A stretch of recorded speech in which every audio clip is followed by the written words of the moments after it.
Well, hey! And welcome! Back, or welcome to Books and Crannies, y'all. I'm freaking Danielle. I'm Sarah. And guys, it's time for our weekly personal read check-in. Yeah. Hey. Oh, y'all, I had a real good week. Dude, me I think too. we both had real good weeks. Yeah. Which is cool. Yeah. I like that. It doesn't for happen us. very often that we both have a good week. I know. My goodness. Buckle in, y'all. It's going to be a long one. Buckle in. Grab your snack for this one. We say that on the podcast, but this might be just as long. Just kidding. Yeah. It better not be. 4 hours. 4. Twice the podcast. What'd you read this week, Sarah? Well, dude. Tell me about it. I guess I'll start with what we didn't read together. Yeah, obviously. So I read all of Where's Molly by H.G. Carlton. Yeah. Which is like a spin-off of the Cat and Mouse duet. So Hunting and Haunting Adeline. That's what I thought. What'd you rate it? I gave it 3 stars. Oh, it was like fine. Jeez. I feel like some people on the internet are up in arms about how much they love it. It was fine. All right. It wasn't bad. It was just like kind of boring, honestly. Okay. So if I remember correctly, Molly's introduced in Hunting. Mm-hmm. And it's just like letters that Adeline found. Adeline like finds a diary or something hidden under a floorboard or something. Yeah. Of a girl who used to be in the house where she was kept. Right. So then we meet her. So in this book we meet her like after she's been out of the house for some time. Okay. And it's fine. She's kind of crazy. So she works for this other like corporation. So not Z, but I can't remember what it's called. Okay. It made an impact. I'm assuming you want me to tell you about it. I don't think a little you're gonna bit. read it. Do you want to? I don't know. Maybe not. Is it as like rough to get through as the duet? No, not at all. Okay. I feel like it was. I mean, it's dark, but it's much less dark. Okay. Well, maybe not. I'll read it. Bring it to me next time. Okay, I will. I don't know. So I guess I won't tell you too much about it. Yeah, but it's about But Molly. I can give you a brief little thing that you'll just find like out quickly. What So I could read from the cover. She works. Well, this wouldn't be what Well, you can okay. find out Tell from me the more. cover. It's fine. She works for this person who basically she has pigs. She like lives on a farm, Mm-hmm. and she works for this person who goes after bad people. Okay. And kills them. Yeah. And then someone brings the dead bodies to Molly, and she feeds them to her pigs. Got it. Yeah. Nice. I mean, I feel like after the house with Francesca, or whatever her heckin' name was, you're gonna be a little crazy. Absolutely, yeah. But that's a lot. Yeah. I mean, yeah. It's more of a, like, love story than about that. Okay. But, like, at one point they bang, like, covered in blood and with pigs, like, throwing blood at them. That's a lot. Yeah, and Okay. the guy that she is... Okay, so... maybe I don't want to tell you that. I guess I have to read it soon. Yeah, so we you'll can have tell to you read more. it. It's fine. It was fine. It was a fine book. I read it in a day. Okay, So it was but like it didn't gripping enough for me to read it in a day. Yeah, but it wasn't the same. What did you rate Hunting and Haunting? Haunting and Hunting. I think I gave them each 4 stars. Okay. I might have gave Haunting 5 and Hunting 4. Okay. I think. Okay. Well, I'm interested, but this one just didn't do it for you the same way. It was fine. Yeah. I just feel like, I don't know. It was very short. I don't even know if it's short enough to be considered a novella, honestly. Yeah. Like, I feel like small book. 250 is small. Yeah. Well, cool. But yeah, it was good. Fine. All right. What else did you read? Here's the thing. Okay. I was expecting it to be darker coming from Yeah. Hunting Adeline. Yeah. And it just Wasn't that? wasn't. Okay. I mean, it had dark elements to it, like the feeding bodies to pigs, but outside of that, it was more like... Like the romance wasn't so much dark as I mean... some outside stuff? Yeah. Yeah. And, okay, the dude called her Little Ghost, which, like, coming from Little Mouse. Yeah. I'm like, why do we gotta be the same? Why Right. can't you call her Ghosty. Ghosty? Why ghost, though? And That's weird. I'm the sure I'll find romance didn't make any sense to me. It was like, so hot and heavy for no fucking reason. Like, why do you guys even like each other? I don't understand that. Okay. You didn't build a bond with them or for them. Yeah. Yeah. Okay. So. Well, I'll have to read it and then we can talk more about it, guys. But interesting. I know that a lot of people seem to love it. Yeah. Or at least they were excited about it coming out of Haunting and Hunting. I was so excited for it. Yeah, I know. I mean, I liked the duo. I know it took me a while to get through. Yeah. But I liked them. Yeah. I like her writing a lot. Yeah. She's funny and, like, relevant. I feel like she talks a lot about pop culture and keeps you in the now. Yeah, for sure. Which is fun. But what else did you read? But anyways, after that, I read 104 pages of Bride by Hazelwood. Yes. Yeah, this one has been all the rage. Yeah. How are you liking it so far? It's good. It's fine. Oh, I'm not super... I don't know. Maybe you're just mad again this week. I'm joking. Yes. No, it's good. It's fine. Okay. I feel like it's very much like... I don't know. I'm only 100 pages in, so I'm not trying to be too critical of it right now. Yeah. Isn't it vampires? Vampires and werewolves. So it's like a forced marriage between this girl and the girl vampire and man werewolf. Okay. And yeah. I think the whole forced marriage thing is not my thing. Not your trope? It's not my trope. And I'm having a hard time, like, getting attached to any of the characters. Except for one. Yeah. The werewolf dude has a little sister who's real cute. Okay. So, like, a side character. Yeah. The one you're enjoying? Exactly. Well, hopefully it ends up better for you. Yeah, I'm, like, only, I think, 25% through, so it very well could get better. Yeah. I'm excited to read it, and both the books you read this week I haven't read, so I'm like, don't say everything. Yeah, I know, I don't want to say too much. I know. I feel like this one, you can tell for sure that it's, like, her first fantasy that she's written. Yeah. It's not, like, super... well done. No, it's not. I mean, it's not bad. It's just not. What is the word I'm looking for? Fantasy. I guess in depth. Fleshed out fantasy. Fleshed out is always a weird phrase to me. Yeah. Yeah, I don't know. Isn't she normally like romance? Yeah. It's just a bunch of romance novels. Yeah, and I feel like I'm getting that vibe from this book. More so than the fantasy aspect. Okay. And you know me, I'm a fantasy girl. I sure do, because I'm right there with you. And coming off of the book we buddy read this week. I know. To this fantasy, I'm like... It's fine. It's fine, I guess. Shoot dog dang. I hope it turns around for you, because everyone and their mom has said it's good. I know. And I mean, like I said, it's not bad. I wouldn't DNF it at this point. I'm going to... keep reading it. You're committed. So, yeah. All right, well, sick. I'll have to read both of those one of these days. Yeah, I'll bring you Where's Molly next week, and if I'm done with this, I'll bring it to you. So you're welcome. Thanks. But what did you read this week, Danielle? Well, dude, a lot. Well, outside of what we read together. Yeah. Okay. We all know that Sarah finished Whispers of Apple Blossoms by Brett Mitchell Kent last week. I did. And I read the whole damn thing. Heck yeah, dude. Literally in a day and a half. I love it. It took me no time. It was easy. It was a good one. It was pretty good. It was, yeah. And I gave it a 3 on Goodreads. Okay. I think a 3.5 is more appropriate in my brain, but they don't allow for that. I really enjoyed it. I think the concept is really interesting. Yeah. I like the build up, the jumping timelines, all the things you mentioned last week. I have a question for you, since you're more fresh off of it than me. Yes.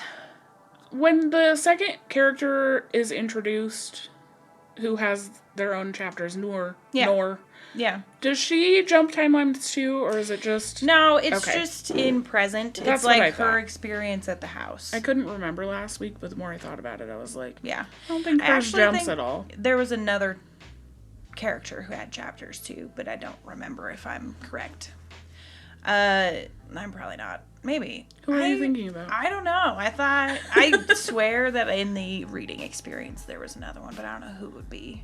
Because we have Grace and Noor. In the beginning, were there chapters for Henry, maybe? No. No. I didn't think so, but... No.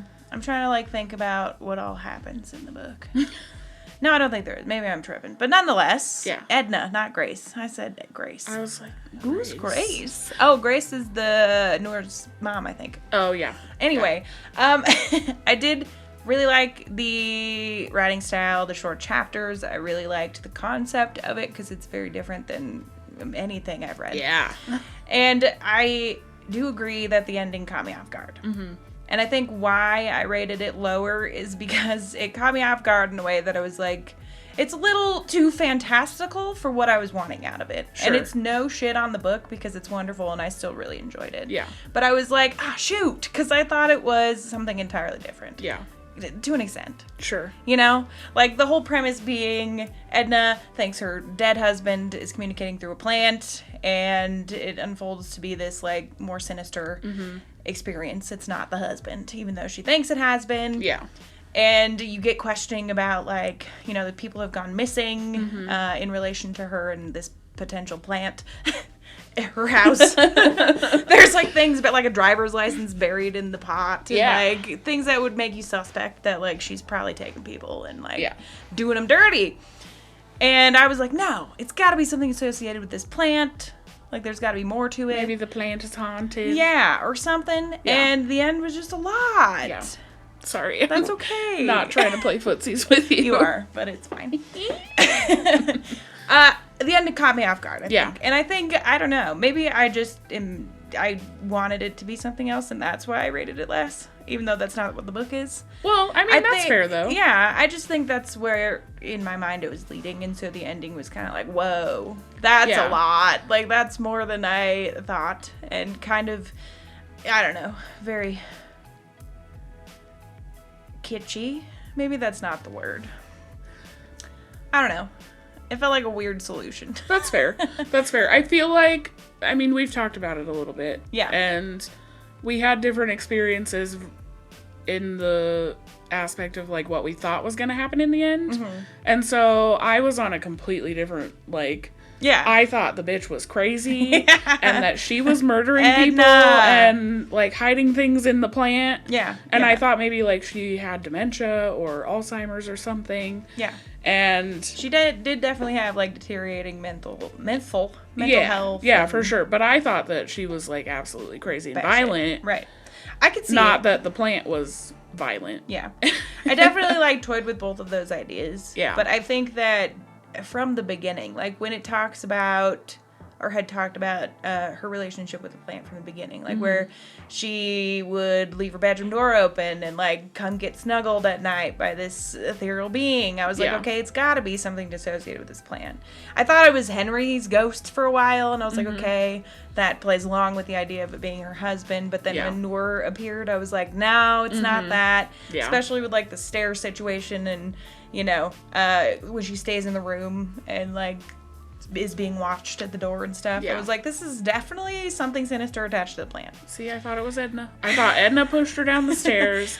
I thought Edna was watching her sleep. I just feel like he described it as like a large ominous presence. And I was like, there's no chance it's Edna. I mean, who knows? I get it. I also played with that idea too. I was just sold that it was a demon plant. That's fair. Yeah. I guess it kind of was. With the whole like being described as a large being. Yeah. I was thinking like, you know, when you have your adrenaline going, like your mind can kind of play tricks on you, or that's you just got pushed down the stairs and hit your fucking head. Maybe you're seeing wrong. Yeah, no, fair. And it definitely led you to believe that. I feel like that was definitely one of the plot lines. He was trying to get you to fall down. For sure. And I really enjoyed it. I really liked the read. I obviously read it quickly. I think the writing was really good, especially for his first published book and as an arc. Like, it was all very good. I enjoyed it. It was fun. I just think the ending took me out of it a little bit. That's fair. And there were just so many chapters about that one like reveal that I was like, oh my god. Yeah, by the end of it I was like, okay, I've had enough. Yeah. But it was good. And I also think there was some parts that did confuse me a bit too. Like, after the whole event went down, there wasn't really any explanation as to like what happened. And freaking whoever's wife or partner or girlfriend or whatever said, like, you know, mass insanity or whatever. And I was like, what? Like, is that just what it was played off to the cops, or like what's going on here? There's just some parts where that confused me. And in the end, didn't the plant, like, attack the cops or the... Yeah, the plant was up and about. Yeah. Yeah. He was out. He was, like, still smoldering. Yeah. So I just imagine maybe the cops were included in this, like, mass hysteria or something. And they said that they had atropine in their system, like poison. Yeah. Which I imagine came from the plant in some way or shape or form. But yeah. So then maybe it was that. Maybe it wasn't actually the plant at all. Okay, maybe I'm getting a little more into it. Actually, when it ended, I thought it was gonna, like, Nora had woken up and, like, you know, all of that was a dream. And I thought that it was leading to when they talked about the atropine and a couple other things. But it never, like, came into that. Yeah. And I was almost wishing that part was a dream. Yeah, never fully flashed. But I was almost wishing that whole event was, like, some sort of wild hallucination because of some other factor. You know what I mean? And when it wasn't, I was like, okay. Yeah. It was just a lot. I was really sad when we learned that she was, like, hallucinating talking to her mom. I know. That was really sad. I was like, poor Nor. Yeah, I know. That sucked. Yeah. That sucked. There was a lot of events. Mm-hmm. But it was good. Yeah. I do recommend it. It's out now. So we can go talk get about it a little more freely. And you should read it. You should. And you should go follow Brett Mitchell Kent on Insta or TikTok. Yeah. We got him on both. Sorry if I spoiled things for you. I don't think you did in any of our lead up. But now we did, so sorry about it. Sorry. Kind of. I didn't tell you the punchline, though. Yeah. So, you better go read it if you want to know. But it was good. Yeah. Other than that... Could it be Hanya Yanighara? Again? A Little Life by Hanya Yanighara. I only read 28 pages this week, guys. You're making progress every week. I That's know. Good. That, and I read an entire book and most of another one, at least half of another one. So no, the whole thing, dude. Of City of Brass? Oh, no, we talked about it last week, didn't we? Whispers was the whole thing. Nonetheless, 28 pages of A Little Life. We're still tiptoeing. What? Tiptoeing. Was that English? No. Tiptoeing. It's kind of tiptoeing, but weird. And it's just more terrible shit. Yeah. And I know that's what I should expect for the remainder of the book, probably. Yeah. But I learned about Dr. Trailer. Mm-hmm. That's his name, right? That feels right. I don't know. I thought it was Taylor, but there's an R, remember. so I'm pretty sure it's Trailer. I'm pretty sure I read it as Taylor the entire time. Okay, well, there's an R. Because when you said trailer earlier, I was like, you sure? Are you tripping? But I believe you. You're actively reading it. I am currently inside of that book. Yikes. But it was a short section, and it was just more of Jude explaining his backstory to Willem. Mm-hmm. And he was talking about how he had left I don't know. It wasn't the monastery anymore, because this was after Luke. He was going to a community college or something, but he was only 15, so I don't know how all that works. And he was, continually getting abused still, even in this new location. Like, is constantly a victim. Yeah. And so he left. He, ran away and was hitchhiking and whoring himself out to get to his destination. He's on his way to Boston. And he has a venereal disease and is getting weaker and weaker and more sick. And he gets picked up by Dr. Trailer, who he, didn't even know. He passed out somewhere and ended up in the back of his car. Yeah. And when they get to the house, Dr. Trailer's like, I'm a doctor. You have a disease. Take these medicine. I'm going to take care of you. Yeah. And then locks him in his basement. Yeah. And after the 10 days of the antibiotics or whatever, what does he do? Of course, just like every other man that Jude has ever encountered, he uses him. Yeah. But the ending of that interaction was really terrible, where he's finally like, I don't want you around. I need you to get out of here. Yeah. And Dr. Trailer's version of that was driving Jude out to a field and making him run in front of his car. Yeah. And hitting him continually. And then finally running him over and leaving. Which explains Jude's injury. Yeah.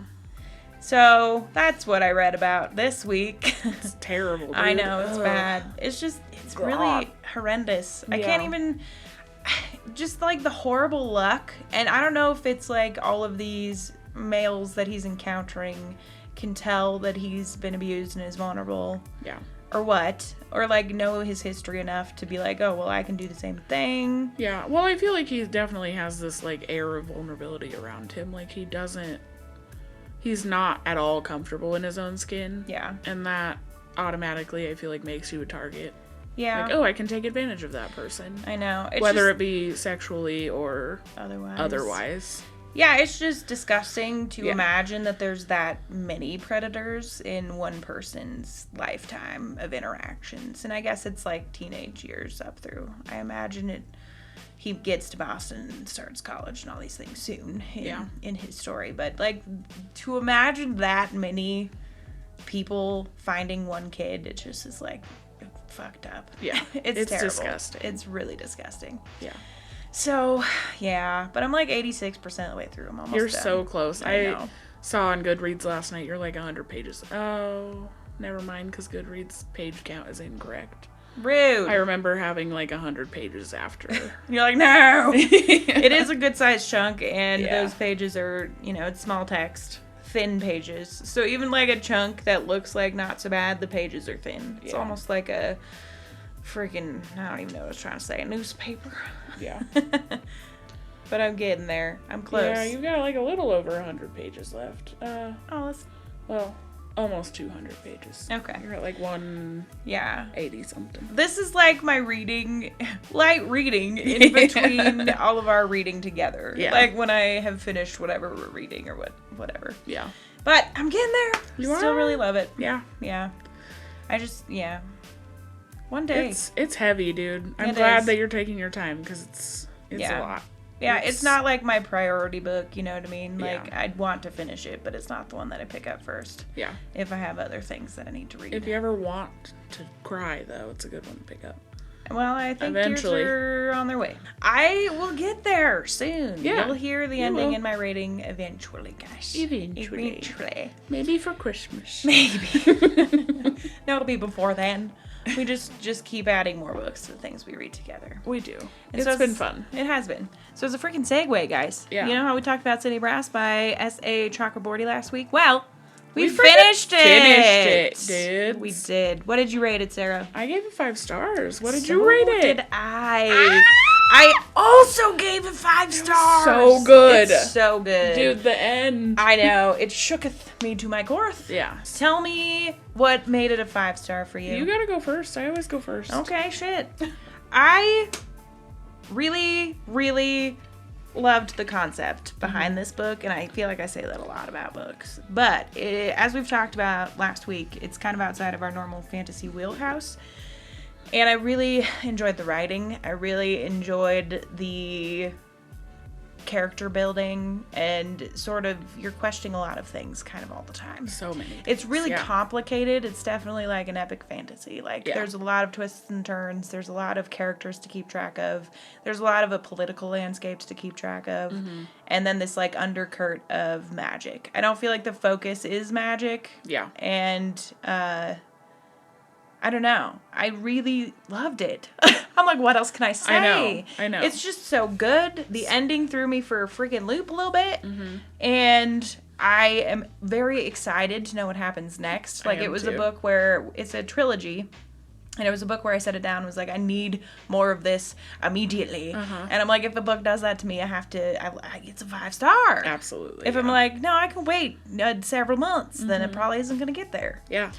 But it's beautifully written. Such good writing. It's fun. I've never read a book with this content. Mm-hmm. Like, I love fantasy, obviously, but haven't read anything that steers into, Egyptian mythology and, like, genie in a bottle, but a twist on it. Yeah. And different, I don't know. It's different culture, languages, and it was a lot to soak in. It was kind of chewy and a lot to get into, but it would suck me in quickly and kept me there the whole time. Yeah. I agree with everything you just said. I feel like this was like the first really epic fantasy that I read. Yeah. That was like as in-depth as this was.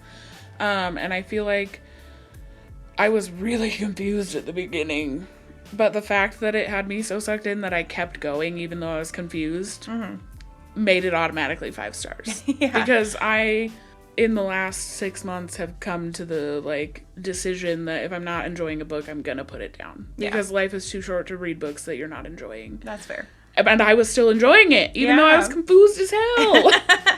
Yeah. And I think I was gripped the entire time. I feel like there's a lot of books that like ebb and flow with how much they pull my interest and how like invested, and it'll take me a lot longer if it's like, I like it, but like this particular part is lulling or, you know.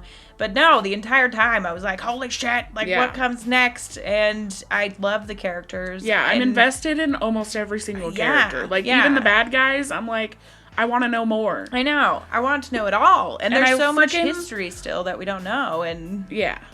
And I freaking love Ali. I do too. He's one of my favorite characters. I know. And his situation at the end is wild. Yeah. Like, the character development is insane for more than one. It's not just like one main character. Yeah. Like, you're kind of devoted and obsessed with multiple. Yeah. It's like at least 3 or 4 mains that you're like, shit, tell me everything. I need to know more. And there's such strong build for all of them. Yeah. It's a trip. Yeah. And I can't wait to read the next one. I know. We need to go get them immediately. Oh my God. It was very, very good. You all should read it. Yeah. Sure. And if you have, what did you rate it? You gotta tell us. You gotta let us know. Yeah. But anyway, now that that's done, we were, at a part where the river, and they continue exploring. They're, like, trying to get hot and heavy all of a sudden in a cave one night. Yeah. And are interrupted by Ifrit. Yes. Coming to attack. Oh, I guess maybe that was what I was thinking about. Them getting attacked by the Ifrit. Yeah. Later in the cave. Yeah. And they say that Nari's mom sent them. Uh-huh. Which I don't know her name off the top of my head. It's like Manize or something. Yeah, I've been saying it Maniza, sure. But I don't know. I'm not sure. I'm Manazar. Also, the sheik that we could not remember his name of was Anas, and that's like an easy name compared to most of them. Anus. Yeah, but they get attacked. Yeah. And then so like when the Marid is like the water djinn who are really powerful and insane, as are the Peri, which are the air. Uh-huh. And the river like attacks them. Yeah. Turns into a big something. Uh-huh. A snake, I think. It was like a serpent. Yeah, that's about to drown everybody. The friggin' basilisk coming out of the water in Chamber of Secrets. But the entire river becomes that. Yeah, and terrifying. Yeah, and Kaiser, who they met in the beginning of their journey, comes to save them because apparently the Peri and the Marid are after Dara for some reason. Yeah. Which there's a lot of, like, speculation around that guy. Dude. I know. Dude. I know. But Kaiser saves them and then dies about it. Yeah. And the Ifrit go away. That was really sad. I know. Nari really wanted to save him, and Dara was like, we literally can't. He's gone. I don't know what to tell you. There's nothing we can do. I mean, and even if they went back and got him, he wouldn't have been able to come into Daevabad with him. Yeah, that's true, too. Yeah, they had to leave him. And then they make their way to freaking Daevabad. Yeah. And that's wild. Yeah. We got King I want to go there. It's pretty. It's beautiful sounding for sure. All the brass. City of Brass. It's its namesake. Come on. Yeah, they get there, and it's a whole freaking temple that's like hidden by magic. Yeah. And they gotta go through the veil. Uh-huh. And isn't there like immediately a riot or something going on? Yeah, well, the king planned it to like get the Shafid in trouble. Right. He wanted to be able to take them all out. Yeah. And instead, as they're uprising, Dara's like, I'll fight you suckers. Mm-hmm. And she's like, bro. Immediately drawing tension to yourself. Yeah, come on. We're supposed to be, like, conspicuous here, buddy. Yeah. He, like, wakes the golden Shibus or whateher. Yeah. Shibu. It reminds me of Shiba Inu, but squished together. I think they're lions. Yeah. I think they're lions. They're Shiba Inus. Copper one. Brass, not copper. Anyway, so that's like a real good entry. Although the king had a spy who was watching him anyway, so they probably would have figured it out. Yeah, well, and I wonder if he had planned it, like, knowing that they were going to get there that day. Perhaps. And purposefully drawn attention to Dara, and... Maybe.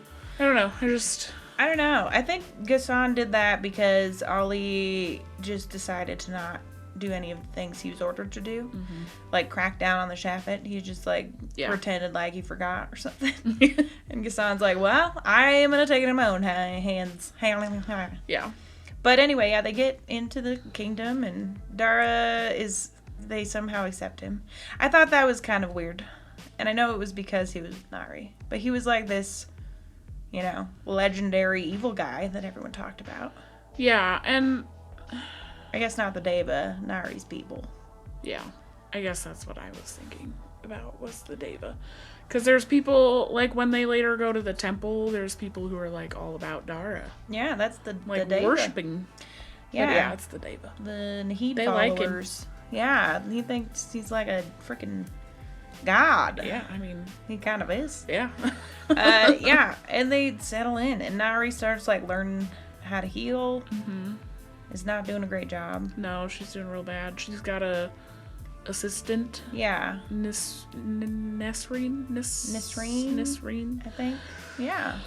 But it's so complicated, almost too much to talk about. Yeah. I feel like I don't know. She gets in, right? Dara's like doing stuff. He's trying to go find the Ifrit. Yeah, he like agreed to go away with the king's son and like Mutadir. Yeah. Mutadir. I was like cursive. You were speaking in cursive. I was gonna say that doesn't sound English. It's not. It's not, surely. He goes away with Mutadir. Mutadir is kind of what I say in my mind, but I don't know. I don't say any of their names in my mind. We've gone over this. She's like, this is the first time I'm saying them out loud. I know Dara, Ali, Nari, Nisreen. Mutadir. What the fuck is the sister's name? Oh. Ali's sister? Yeah, I know. I don't know. I can't see it in my head or else I would tell you. Okay. I wouldn't even know how to begin pronouncing it. It's I have a pronunciation in my head, but I can't. I have to see it. Fair. You know what I mean? Yeah. And I don't see it. That's fair. Anyways. Her name is crazy. They all have crazy names. They do. Ghassan and Rashid is one. Rashid is easy. That's easy. Like Ghassan is easy. Yamshid is one. Jamshid. Yamshid probably. I just like literally skim over all the names. That's fair. Even now. Not even. I just go, why? I skip. But anyways, I got on a tangent. What were we talking Dara's about? going with he went with Amir Mutadir. Oh yeah. Mutadir to go see if they could find the Ifrit. Seek out the Ifrit. And Nari's pissed about it. She's like, you just gonna leave me here? Yeah, but he thinks it's suspect, because when they arrive, the king's like, he uses his seal of Suleiman to, like, show that Nari is full-blooded or pure-blooded, which because it takes away her power. True. Yeah. The seal doesn't it? So. Yeah, it stops power. And he is like, he calls her mother's name when she enters because she looks so similar. Yeah. And then says that she's pure-blooded, which doesn't end up being true later. Yeah, and he knew that? Yeah. He, planned all of this? And I think he says something like I was very fond of your mother. So, I feel like they had some sort of romance. Yeah. Which I know. Because then is he her father, maybe? Who's bad? Wonder. I know, but she does have a little bit of human in her, he says at the end. Oh, so, who would that be? That's right. I don't know. But he says that she's, cursed to look human. At the end, isn't there, a little hint that her mom is still alive? Oh, yeah. Yeah. The end is wild, dude. Yeah. But I know. I feel like we gotta skip ahead. There's too much to talk about. You guys just need to read it, because it's intense. But there's a whole lot of, political unrest afoot. The Shafit are pissed because they are these half-blooded people who are getting shit on all the time. And the Devas who support Nari and the Nahid family. The Nahids are under the palace, the bodies of. Yeah. And there was casually dropped that the Nahids could heal each other or, bring each other back to life from ashes. Yeah. So is Nahari going to find those one day? And bring back the Nahids? Probably. Dude! Why else would that have been dropped in there? I know! Stop! I know. And then, there's the, punishment for fucking people who do bad things is to burn them onto a ship. Yeah. Like molten metal. Well, yeah, and if they stay on the ship, they get melted to the ship, and if they jump into the water from the ship, they get killed by the Marids. Yeah. Yeah. Because it's like a haunted freaking... I know. And Dara's all suspect to the king and about her, Nari's mom. And when he comes back, there's too much. There's so much. When he comes back from hunting the Ifrit with Mutadir, they keep him away from Nari and don't even tell her that he's back. Yeah, I know. And all the while, Ali has been tasked to befriend her. Oh yeah, because the king has she's gonna marry my son. Mutadir. Yeah. Yeah. And be, good relations between Deva and the Gaziri or whatever. Yeah. And that's gonna happen whether we like it or not. Yeah. And so, Ali's befriending her, and they, I think, are like each other. They got a crush. Sure. I feel like he does, at least. Yeah. I think Nari does, too, and she doesn't want to admit it because of her feelings for Dara. Right. But yeah, they bond and have this whole freaking thing. And Dara starts getting weird. He does. He gets grumpy. Real grumpy. Well, we find out that, he's called the Scourge of Keezy or whatever. Queasy. Probably Keezy. I don't know. Sorry. I don't mean to offend anybody ever. We're white. I'm sorry. We're very white and we... This is new. Yeah. We're gonna get better. But anyway, because he went and destroyed a whole little tiny protected town of humans who weaved silk in freaking whatever place. Yeah. And Scourged whipped the crap out of all of them and destroyed them all. He has a really bloody history. Yeah. And of course it was because he was a slave to somebody. He was a slave, yeah. To the Naheeds, actually. He was serving the Naheeds. He didn't have a choice in the matter. I know. But I feel like he's losing his damn mind. Well, yeah, and it's said that the slaves who are freed or whatever eventually all lose their minds. Yeah. They go crazy. I don't know. I feel like there's way more up with Dara that we're going to find out. Oh, for sure. Because he has, a lot more magic than most any other slave ever. Yeah. And is, I don't know. Because they had his something, I don't remember what they called it, the thing that, attaches to his soul, so if he gets trapped in someone else's... It's the ring. Well, I know, but they had one in the tomb where the Naheeds were. They had something that they thought was his seal, but he also wears a ring. So there's two. So... I missed that, I don't know what that's about, but when freaking Mutadir takes Ali down there, he's also, check this shit out. It has, Dara's something, but he's also wearing a ring. So, I don't know. I'm is he Ifrit? Or something. I don't know. Presenting as Dara? I don't know. I guess we'll find out. It's a lot! Or we won't. Maybe we won't. The ending's crazy. It was crazy. Yeah. Ali's Marid now? Yeah. Yeah. Dara's gone? Yeah, dude. Dara's gone. Fucking Kaveh's son is absolutely another Naheed. Absolutely. And they have Dara's ring and won't tell Nari. Yeah. God. Y'all, there's too much to talk about in this space. Yeah. And I'm obsessed. You need to read it. And learn everything. You have to. Good. It's so good. It's so good. If you can push past the, one of the hardest parts for me was the language. If you can push past that and get through the chewy first, 100 and 150 pages-ish. It's so good. It's very good. I very much enjoyed it. I loved it. I loved it, too. We gotta read the second one soon. Yeah. Yes! Well, sick. What'd y'all read this week? Please tell us. Put it in the comments. Leave a rating if you finished a freaking book. You must. It's required. Yeah, please. Please do it. And we will see you next freaking week. Please keep eyes out for podcast episodes. And, follow us and subscribe and all the things. Yeah, please. Please. All right, well. Happy reading. Happy freaking reading. Okay, bye. Bye.